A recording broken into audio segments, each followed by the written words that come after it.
Amy Morgan, the feature writer from the San Antonio Marriage Initiative, and I am so excited today to introduce you to Beth McCord. She and her husband, Jeff, co-founded Your Enneagram Coach, which offers a Christian approach to the Enneagram. In addition to coaching, Beth is an author and a speaker, and Jeff is also a pastor. Beth, thank you so much for being here. Yeah, thanks for having me. I'm delighted to be here with you. Well, I am so excited to talk to you about the Enneagram. I know it's something that it really interests me, but it may be foreign to some people. So can you explain what it is? Yeah, absolutely. So the Enneagram is a non-judgmental tool that is going to help you to understand why you think, feel, and behave in particular ways. Ennea means 9, and gram means that there's some sort of drawing or diagram. So it's really a 9-pointed geometric figure, so a 9-pointed star that I think you guys will put in the comments. And these 9 points represent the 9 basic personality types. So when you think about it, the Enneagram is basically like each of us has a different colored lens on, and we see, interpret, and react to the world differently. Now, the biggest difference between the Enneagram and a lot of other personality typologies is the Enneagram is getting back to that why you think, feel, and behave, not just your behavior, right? That's what a lot of the personality things do, but why, which is so helpful when we're really trying to understand our heart. And as a Christian perspective, is our heart aligned, misaligned, or out of alignment with the truth of the gospel? Which is what God really cares about, right? He's not looking at the outward manifestation. The outward manifestation is because of what our heart is. And so when we use it from a Christian perspective, we are hoping and asking the Holy Spirit to help us align our heart with the truth of the gospel, which means we're living in our healthiest spot as our personality type. Well, how do you even know? You talk about the Enneagram, you say it's a graph. How do you even know where you fall on that? Yes, that's a great question. And it can be hard because we actually do use all 9 types to varying degrees, but we do have one that reigns supreme, which is our main Enneagram type. And to find that, we have a great free assessment at yourenneagramcoach.com that you can take, but we also encourage people to look at the core motivations for each of the 9 types. So when you do this, each of the 9 types has a core fear, what they're running away from or trying to prevent happening, a core desire. If I just have this, life will be perfect. That's our thought. And then we have a core weakness. And this weakness means that we are totally dependent on Christ to help us to get over this weakness. Now, of course, we're on this side of heaven. It's never going to happen, but it's a constant reminder that we need Christ. And then we have a core longing. This is the message our heart longs to hear, and we're trying to get it from all different places here on earth. The only place it could be fully satisfied is through Christ. So those core motivations are really what is motivating and thrusting us forward on any life circumstance or any relationship. So you want to look at those core motivations to really land on your type. Don't just look at the stereotypes or the behaviors, because actually all 9 types can do the same thing, but for different reasons. So it's those core motivations you're really going to want to look at. When you talk about the types can do the same things for different motivations, I mean, I'm just like trying to project somebody this is completely new. I know I spent a fun car ride with my family, my son and my husband, and we were taking the tests and figuring out what we were and that. Could you, and the test was very easy to take right there through your site, just a few questions. I don't know, is it 20 questions maybe? 20 questions. Mm-hmm. 20 questions. That didn't that used to be? Yeah. So there's not a whole lot of questions. And then what it does is that at the very end, it narrows it down to those top 2 choices that you've gotten to. And then it's trying to help you to decide between those 2, really, which is the top one. Now, the test is going to be 70 to 80% accurate because it's trying to get to why you think, feel, and behave. But if you don't know yourself very well, you're not going to answer the question super well. So that's why we want you to take a look at the core motivations to verify if that really is your top type. But yeah, so looking at the scores are going to be really helpful. But you asked me a question, and I think I got sidetracked on, looking at the test. What was the question you just asked? We were talking about how knowing your type, why that's important. Why would you care? Yeah, it's so important because, as you were saying, yeah, that's where we're going, but we can all do the same thing. So we all can react to life for different reasons. So an example that I give a lot is a clean home. A lot of us, not everybody, wants a clean home. Let's say you walk into someone's home and the home is perfectly clean, and you might be thinking, oh, that's the perfectionist. That's the type that really cares about all the details. Well, that may and may not be true. So when you walk into a house, the type 1 is the principled reformer, and they care about what is right and wrong, morals and ethics and procedures. So they're going to want the house right because that's the right thing to do. The type 2, the nurturing supporter, they're wanting to have a clean home because it's a warm hug. It's nurturing others. The 3 is the admirable achiever. Now, they might care about a clean home because it's kind of like curb appeal. It's their image. They want to project a certain image for people to think they're successful or have it all together. The type 4 is the the introspective individualist. And they want to present and for people to see their aesthetics, their design, their unique take on life through their ambiance in their house. Now, the type 5 is the analytical investigator. For them, they might want a clean home because they know where all of their resources are and they can get to it right away, to learn, to think, to see that nothing's missing and out of place, that they've got everything they need. The type 6 is the faithful guardian, and they want the house to be clean because to them, that's what's dutiful, faithful, committed to their family. They're also wanting to protect and prevent maybe illnesses or people getting hurt. So there's a level of loyalty that goes into it for the 6s. Now, the type 7s, they may or may not care if their house is clean, but if they do care if their house is clean, they're the enthusiast optimist. And for them, they want their house maybe to be clean because they don't want it to keep them from the next fun thing, right? So if my house is clean, I can go off, or I can do this, or I can find something really quick that's fun and exciting. Now, the type 8 is the passionate protector. They might want a clean home because they aren't going to let that dirty home control them. They're going to control the home. And then the type 9, which is my type, the peaceful accommodator, I love having a clean home because I can chill, relax. I don't have the house tapping me on the shoulder saying you got something to do. I can just have ease and calm and peace of mind. I love that example of the clean home, Beth, because that really brings it down to, and I bet everyone listening could see themselves somewhere in that. I know I'm a 7, so for me, it's like, oh yeah, house clean so can have fun and Yeah. on the go, or can have friends over because the Right. house is clean. Right. Yeah. It gives lots of options. Now, again, every type may not care that the house is clean, or they might let it be messy for, again, different reasons. But we're just focusing on if you walked into a home, you may see the same behavior done, but it's for different reasons. And it's the core motivations that matter. Well, I think that's really important. Now, before we move on, because I know there's a lot about what you do, about how the Enneagram is really important in relationships and marriages and how two can meld their types together. But I want to make sure that we don't skip over the fact that you and your husband, Jeff is a pastor, and there's lots of ways that people have looked at the Enneagram over the centuries. It's been around for maybe even millennia. Yeah. That you guys have a unique approach that I think is important to touch on for our audience. Could you explain a little bit about your worldview?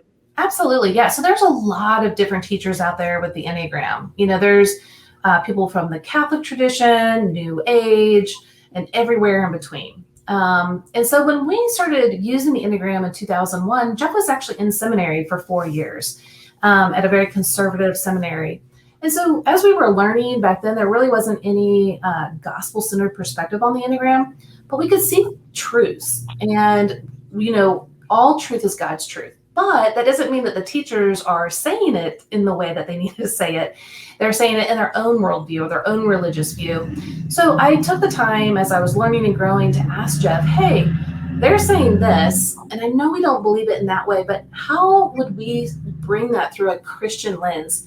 And that is what we did for the last 15 years, to the point where when we started Your Enneagram Coach, our mission statement says that we're here to help people to understand themselves with astonishing clarity so they can break free from self-condemnation, fear, and shame by knowing and experiencing the unconditional love, forgiveness, and freedom in Christ.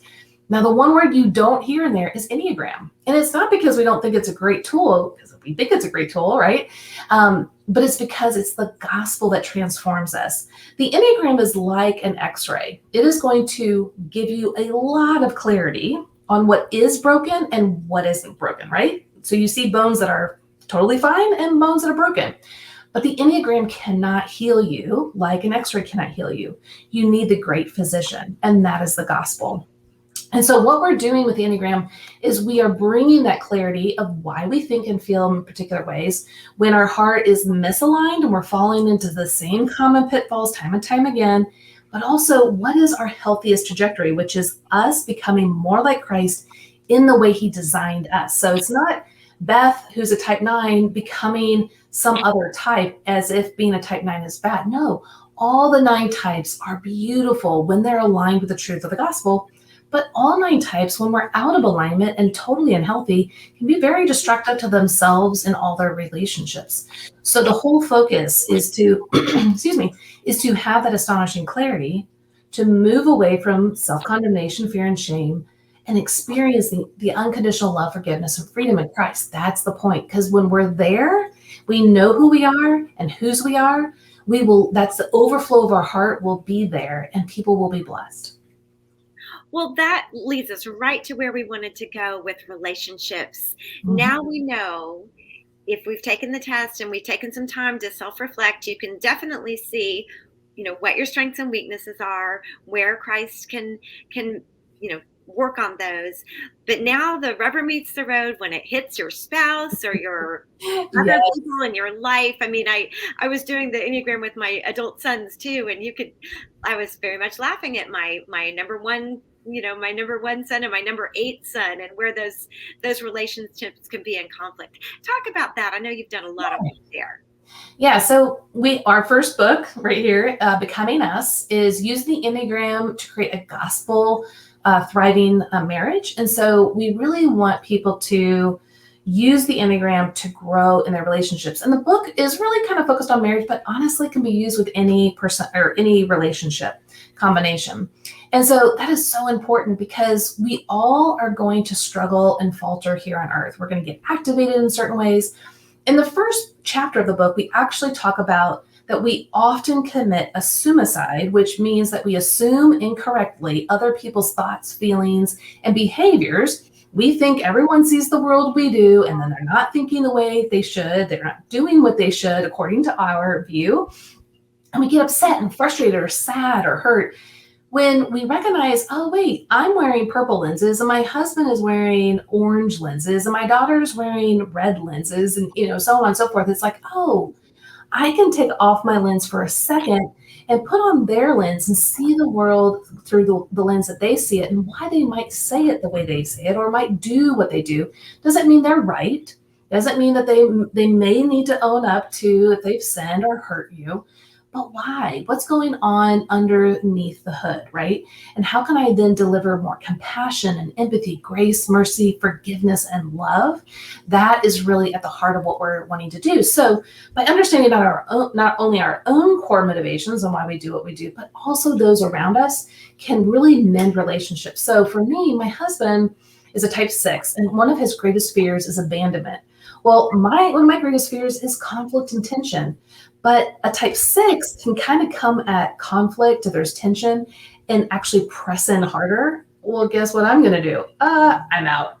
Well, guess what? When I pull back, what that signifies to him? Abandonment. So then he wants to press in harder and I want to pull back. And all of a sudden you got this chase going on and we missed each other. We didn't understand. His heart was really to bring unity and security to our relationship. It was a beautiful thing. But the way he was going about it was actually propelling me even further off. But when I recognized, when I flee, it only signifies to you your greatest fear. Oh, okay, well, what can I do that still allows me to compose myself and process information, but not have you feel abandoned? So now I recognize, I need to let him know, hey, there's a lot of tension going on. I'm feeling very overwhelmed. I'm feeling the need to flee. Can you give me 15 minutes to just kind of calm down and process? I'm in it. I'm here with you. I'll come back, which for 9, I still have to work on that sometimes because I just want to forget conflict, but I'm going to come back. And that helps to signify to him, even though it's still uncomfortable, he's wanting to fix and reconcile right away. It helps him to know, okay, she's in this. It's not abandonment. She's here with me. We're good. And that is what the Enneagram can do. It helps us to understand where each other's coming from so that we can move towards each other, not against each other. Well, and I know in Becoming Us, you have a whole kind of a host, you have a process in that. Mm-hmm. And you explain so beautifully of how that's working in your relationship with Jeff. But unpack a little bit of the resources. Becoming Us is not just a book and it's not just a website. You have all sorts of things on there. Tell us about those, how we can access them too. Yes. So at becomingus.com, you'll obviously see the book that's there.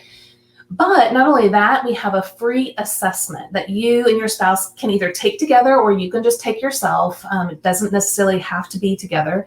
But what we're going to then deliver to you, for instance, if you are Jeff and I, and you're a type 9, type 6, and you put that combination in, we're going to send you 6 pages of free information side by side on how each of those couple types kind of worked side by side. The difference between the free resource that we'll give you with that and then our courses is that our courses, the Becoming Us courses, there's 45 of them. Yes, we created 45 courses, one for each couple type combination. So if you're a 3 and an 8, there's a course for you. If you're a 9 and a 9 couple type, there's a course for you. And the reason why we did that is we came up with our own intellectual property on the dance. So it's an infinity loop. And what we're showing in the dance is the core motivations inside each person.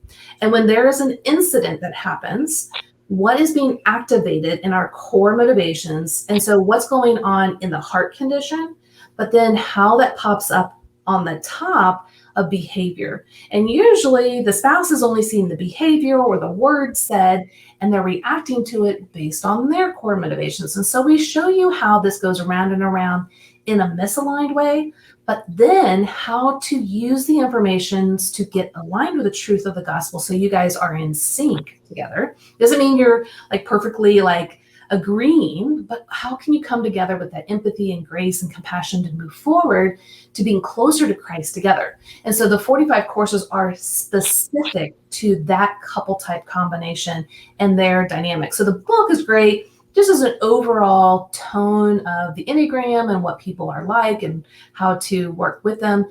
The course, on the other hand, takes you much deeper into exactly what your couple type combination experience is, which they're all going to start to feel like there's some video recordings in their house, because that's what people say. They're like, how does she know this?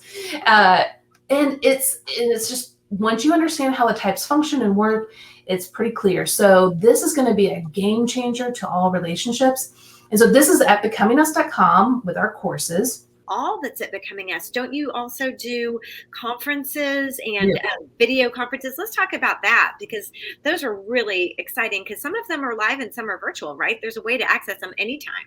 Yes. So there is virtual. We've done those. You'll automatically be a part of our email list. And so we'll always update you when those virtual events are happening so that you can watch Jeff and I kind of present the Becoming Us short version of what we do on stage.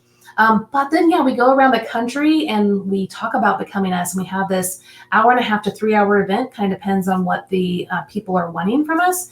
And we exactly show them how this dance works. And people walk away so enamored with, oh my gosh, this will totally help us to understand ourselves, but one another, but then how our couple type, when it comes together, how it can really blossom, but also when it gets kind of hairy. And so the Becoming Us Live, we'll have events on there too when those are coming up. When we were talking about the events, you talked about all the great information, like you said, but then sometimes people have agreed to be videotaped as like an example couple. And you had such a cute story about the smoothie couple. Could you unpack that? Because I think that is another one, like your example of you and your husband, how someone could say how something so simple and little can really illustrate how a couple might be missing each other inadvertently, and how a tiny little tweak of understanding can make such a huge difference. Yeah, I mean, it's such a great example because it's just such the normal mundane life, but yet it makes a big deal.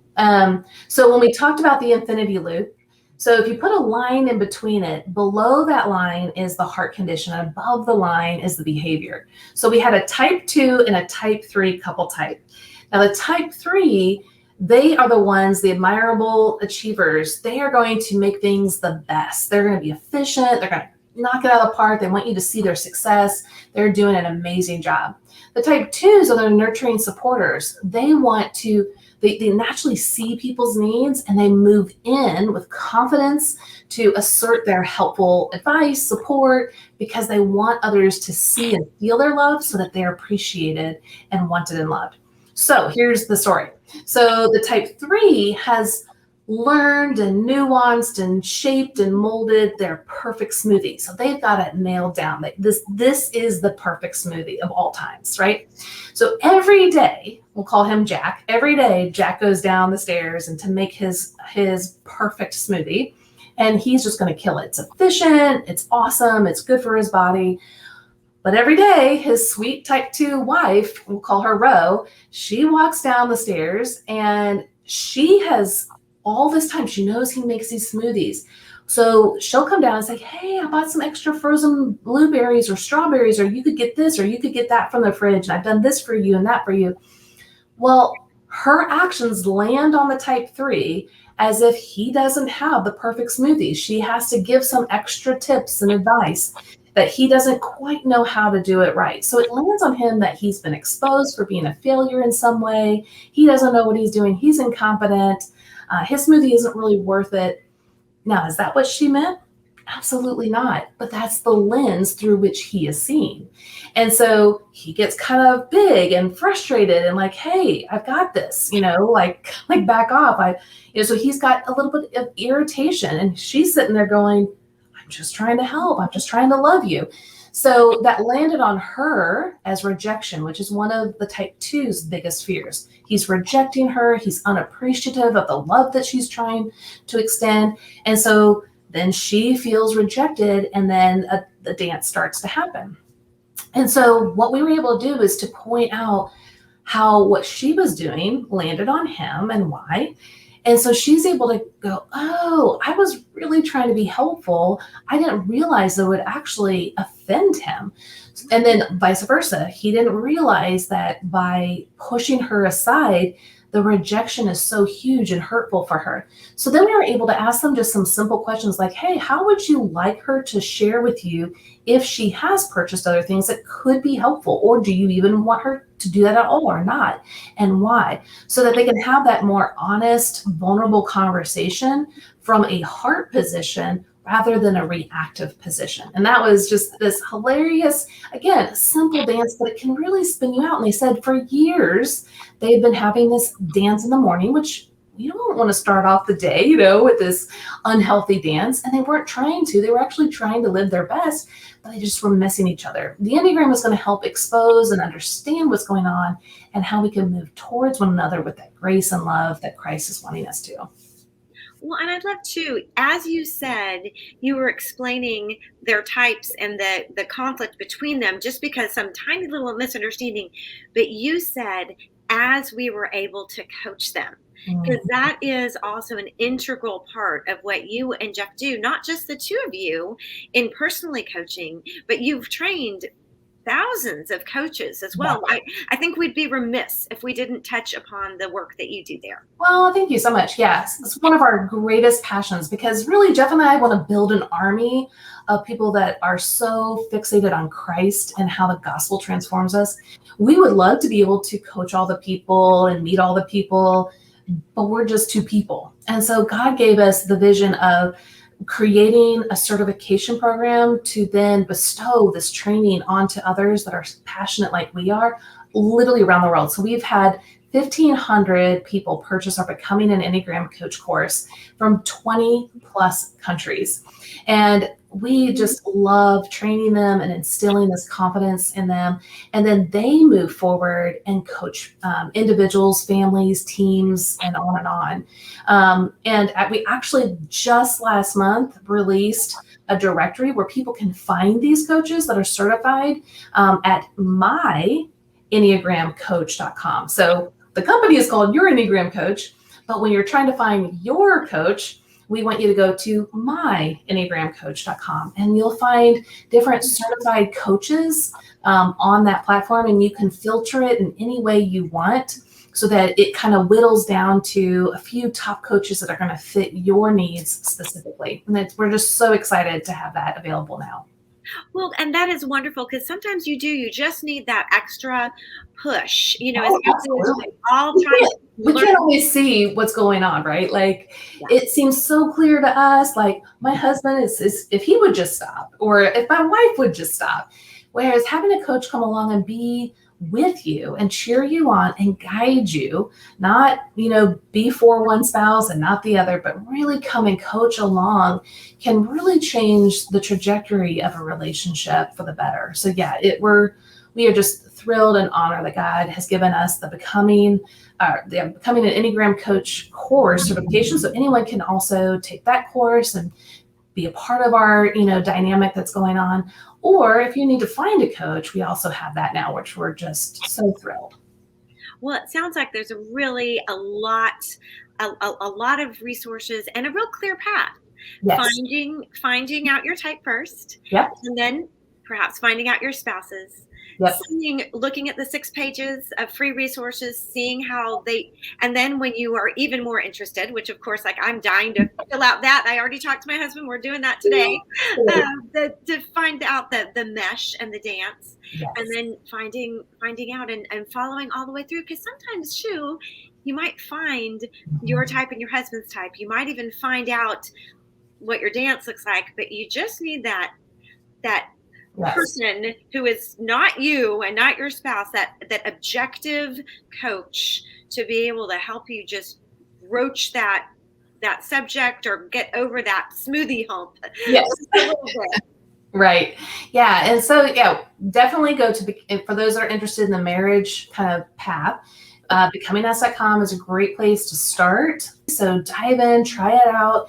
You'll be amazed at how correct and spot on it is, but also really the hope we give. It's not there to have that shame and self-condemnation. Yes, we will feel it because we're humans, but the whole point is to point you to Christ so you can experience his unconditional love, forgiveness, and freedom together as a couple, where you can become your best selves together. Well, that is just so encouraging and so practical. Something very, that has a way that you can take together based on, a centuries old tool with a lot of practical advice. Oh gosh, it has been so great talking to you, Beth. I was so fascinated by this whole subject. I know the whole Sammy team has been, talking about our types and how they, because it's something you've done, not just in marriages, but it's something that's really good for team building within organizations as well, right? Absolutely. It's really for any relationship, whether it's your personal relationship with yourself, your personal relationship with God, or your relationship with others. And that could be anyone. Even if you don't know their type, at least you're aware they might not be seeing it the way that I'm seeing it. So yeah, we have anything from just discovering the Enneagram as a whole. We have a course just on a small course on that, all the way to courses that really me coaching you through your type, all the way to becoming an Enneagram Coach course and the courses that we're talking about today, which is the Becoming Us series. There's so much to dive into to build this gap, to reconcile, to restore relationships from all sectors, which is so important for our communities, especially now when there's so much going on and so much stress and strife going on. Wouldn't it be amazing if we had this ability to see from another person's perspective, or at least know there's other perspectives, so that we can have compassion and empathy and grace. And the confidence of knowing that you can use this tool that the worldview is based on Christ. Yes. I think that our the people watching that in this particular program will appreciate that. So thank you so much for being with us. It was just a delight talking with you. Yeah, thanks for having me. And if anyone wants to find out more, you can always find us at samarriage.org.